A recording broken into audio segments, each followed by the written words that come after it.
So up here in Canada, a couple of weeks ago, our Minister of Science and Technology, Gary Goodyear, was asked in a press conference if he believed evolution was true.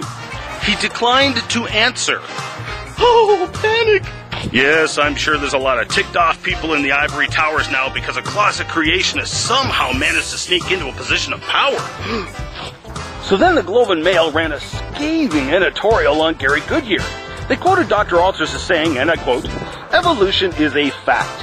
It is the same as asking the gentleman, do you believe the world is flat? And he doesn't answer on religious grounds. Or gravity, or plate tectonics, or that the earth goes around the sun."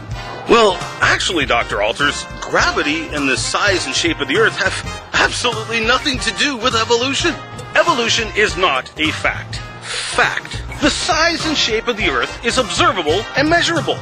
Fact. Gravity is observable, measurable, testable, repeatable. A junior high school student can measure and observe the effects of gravity. Fact.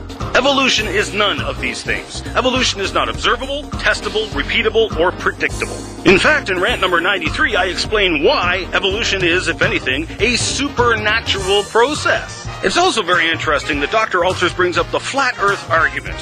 The flat earth argument was invented by atheists and attributed to Christians and creationists in order to make them look bad. Isn't it interesting that Dr. Alters brings this up? Check out rant number 271 to find out more information on that. Of course, Dr. Alters' implication is that creationists can't do good science. Well, try telling that to Dr. Jerry Bergman. The guy has 9 university degrees, 3 of them PhDs, all of them earned. He's listed in Marquis' Who's Who in the Midwest. Who's Who in America, or try telling that to Dr. Raymond Damadian, inventor of the MRI and a young Earth creationist. Who's Who in Education, Marquis' Who's Who in Science and Engineering, or try telling it to Dr. Jonathan Sanford, co-inventor and discoverer of the gene gun. Marquis' Who's Who in Medicine and Healthcare, Marquis' Who's Who in Theology and Science, or try telling that to Matthew Morey.